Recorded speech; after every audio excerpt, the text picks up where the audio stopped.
Thanks for tuning in to the KRVN Sports Podcast page, your home for all of the local broadcasts produced by KRVN Sports. This page and the playback is brought to you by Hoegemeyer Hybrids, raising the bar on yield performance. For KRVN Sports, I'm Jayson Jorgensen. The UNK women's basketball team opens up the season this weekend with games on Friday and Saturday in South Dakota. Back to lead the Lopers is second-year head coach Drew Johnson. He sums up how the preseason has worked this time around for the Lopers. Yeah, it's been great to be able to go through. We handled the preseason a little differently this year. We played 3 scrimmages, which allowed us to kind of tune up and check where we were at and understand a little bit about the newcomers as well, which was awesome. And so we really liked what we got out of the preseason and really looking forward to the year getting kicked off. I think we have a little more challenging non-con schedule as well. So we're going to get tested and kind of really figure out where we're at. One thing you have to like, you got a number of kids back from last year's team in which you were pretty solid. And I always say if you have a good point guard and a good post, that's a good place to begin with, and you certainly do. Yep, we're very fortunate to return what we return. And obviously Jill Ashoff was dynamic last year, was an all-MIAA player, came off a great year. I think she's looking really confident shooting the basketball. Has shot it well, and so that just adds to her game and adds to her versatility and explosiveness. Kaya Wilson's been great. Started the year really solid. Has been our top 2 or 3 leading scorers in all 3 scrimmages. So we're looking forward to watching her just kind of blossom in her last year. But we bring some depth at both of those positions this year too. Nia Simmons is a kid that came in from Lincoln. That has brought another level of athleticism and downhill and done a great job of finding people and is really pesky as a defender.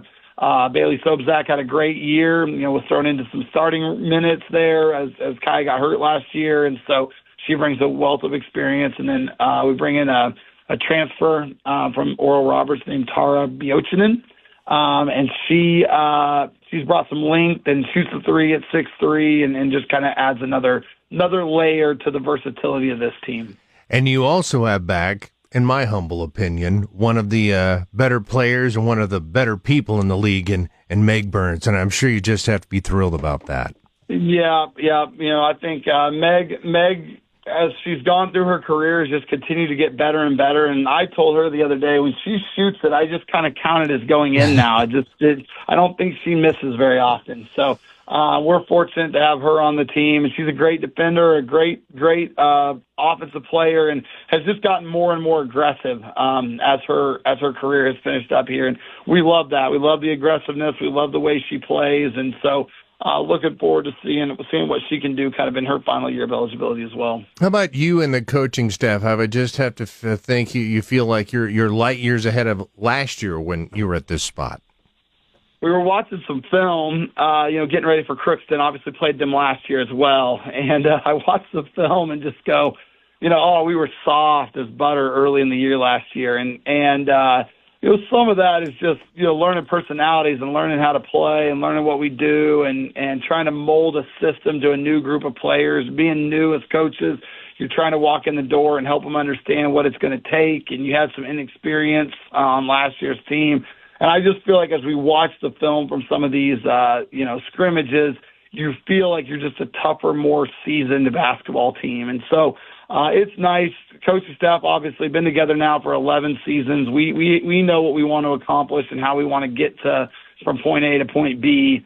But it's nice to feel like the players also know, what we're going to do. And so I think you've seen some really great upperclassmen leadership, and I'd be missing out, not to mention all the things that Sam Moore has done for us and how just tough she's been this season so far, and looking forward to what she can do as well. What kind of tempo would you like to play with this bunch? I know you'd like to push it a little bit more. You think you might be able to do that? Yep. We think we can play it, one step faster than we played last season. One step more aggressive is how we'll say it. We think there's just this opportunity to really get after people and really, change modes. We'll have a couple different modes. We know there's times to slow it down and times to play a little bit more, kind of compact or reserved or whatever. But we really do want to push the tempo. And I think the roster is built to be able to do that now. About this opening weekend, you open up in Aberdeen against Crookston, and then you follow that up on Saturday against Northern State. Yeah, both will be great opponents. We got a chance to scrimmage Sioux Falls, which gave us a little taste of the kind of the NSIC, kind of layout. But we know they're both really talented. Crookston has a point guard that can really, really go, and they kind of filled it up from three against us last year. We're going to have to make sure we do a good job of understanding kind of who could shoot it and who maybe doesn't as well. And then Northern State had a really great year last year. They finished really strong, added a all-conference player at the 4 spot as well. And so, they were preseason number 2 in the NSIC and got some first-place votes. I think they're preseason receiving votes in the national poll. That'll be a great matchup. But for us, really, early in the year, it's still always about us. We want to make sure that we're executing at a high level and we're defending at a high level. If we can do that, we've got a chance. And then, finding ways to get a variety of players on the floor and check lineups and check depth and really get yourself ready for conference. That's what the preseason is for, or the non-con is for. But you would love to come away and find a way to get out of there with a couple wins and feel like you've helped set the conference up for a really great push late in the year. Now, the Lopers will open up the season Friday afternoon at 2 in Aberdeen, South Dakota, as they take on Minnesota Crookston. Then they have a tough game on Saturday afternoon at 4 against Northern State. Their home opener is set for next Tuesday, the 12th, as they'll take on College of St. Mary at 6. For KRVN Sports, I'm Jayson Jorgensen.